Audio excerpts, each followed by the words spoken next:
Hello mga kamuso, magandang araw sa inyo and welcome back sa aking channel. Nakaraan guys, ang vlog natin, naglinis tayo ng filter ng ating aircon. So napaka-importante pala linisin ang filter ng ating aircon. Kasi nga guys, maraming causes kaya kailangan natin linisin. So for today's vlog naman guys, aalis ako, kikipaglibing. Dahil first time ko makipaglibing Metro Manila, so i-documentary natin at ilalagay natin sa ating ang buhay sa Pinas story vlog natin. At titingnan natin kung anong different o kung anong kakaiba ang paglilibing sa Metro Manila, paglilibing sa probinsya na. Ang libing guys, alas 4 ng hapon. Bali ang ililibing guys, kamag-anak namin, asawa ng pinsan namin. So nakalagak siya ngayon sa De La Paz Funeral Home, Marikina. Tapos naman ililibing siya sa Providence Memorial Park dyan sa Antipolo. Dalawang lugar na yun guys, first time kong pupuntahan. Actually yung living guys alas 4, pero kailangan 2 o'clock PM iaalis na sa funeral. So kailangan alauna andun na ako. Time check 11. Dahil magko-commute lang tayo at wala pa tayong service, at dahil first time na dito sa lugar na to, siyempre kailangan natin kasama si magtanong.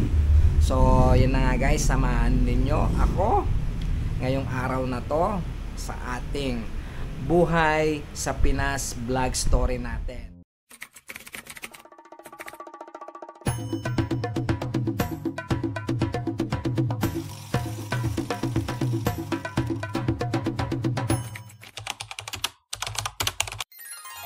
So gaya ng dati, Pasig to Marikina pa rin ang sasakyan natin o sasakyan ko. Dahil commute lang tayo at wala pa tayong service. Okay guys, mukhang uulan pa yata.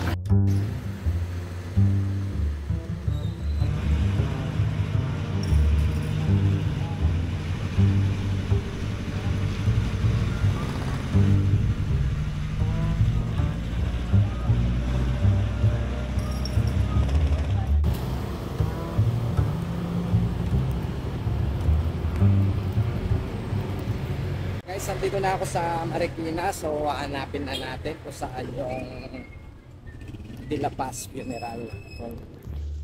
Time check 12 o'clock, so kakain muna ako bago ako pumanik. So eto na yung De La Paz Funeral Home. So nakita ko na yung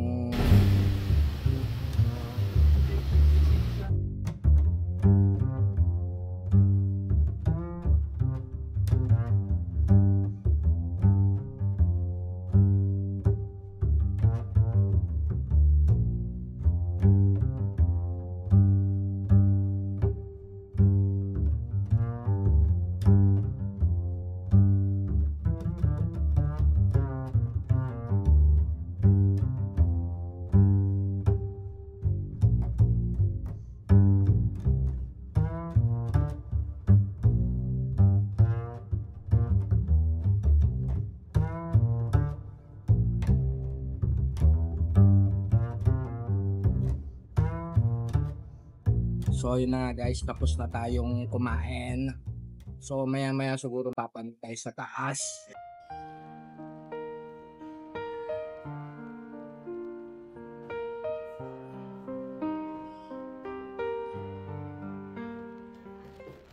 So yun na nga guys, paalis na. So eto po mga si Dangsen.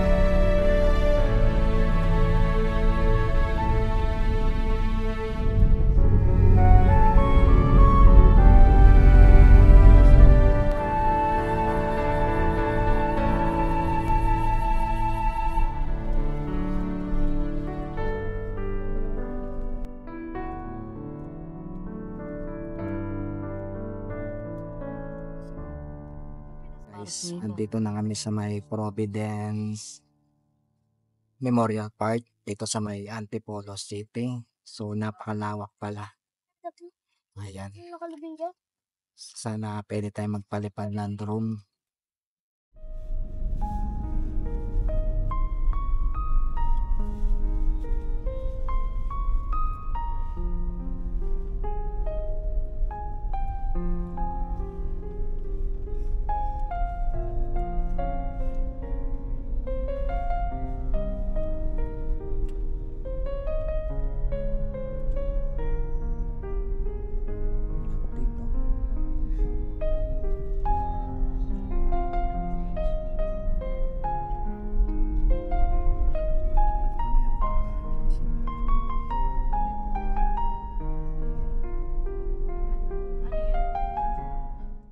Guys, nandito na tayo ngayon sa may Providence Memorial Park dito sa Antipolo. So magpapalibad sana ako ng drone, ayaw malocate yung location.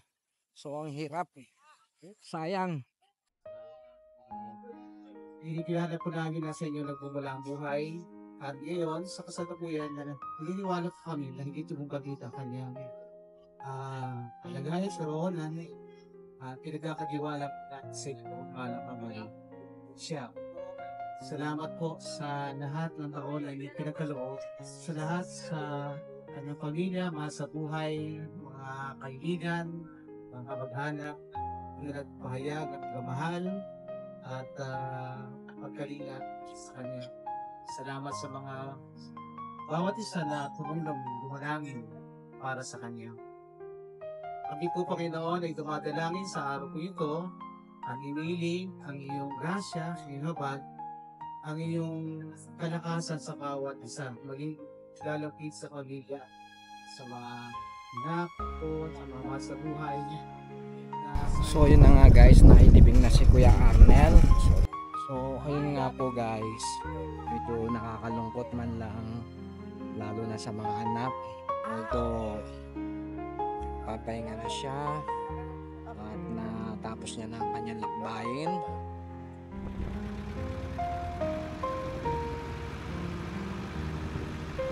Lahat naman tayo may kanya-kanyang lakbayin sa buhay. May mga nauna nilang natatapos ang kanilang lakbayin. Although nakakabigla, hindi madaling matanggap at nakakalungkot para sa amin na mga naiwan. Paglipas ng panahon, unti-unti din namin matatanggap na wala na kayo.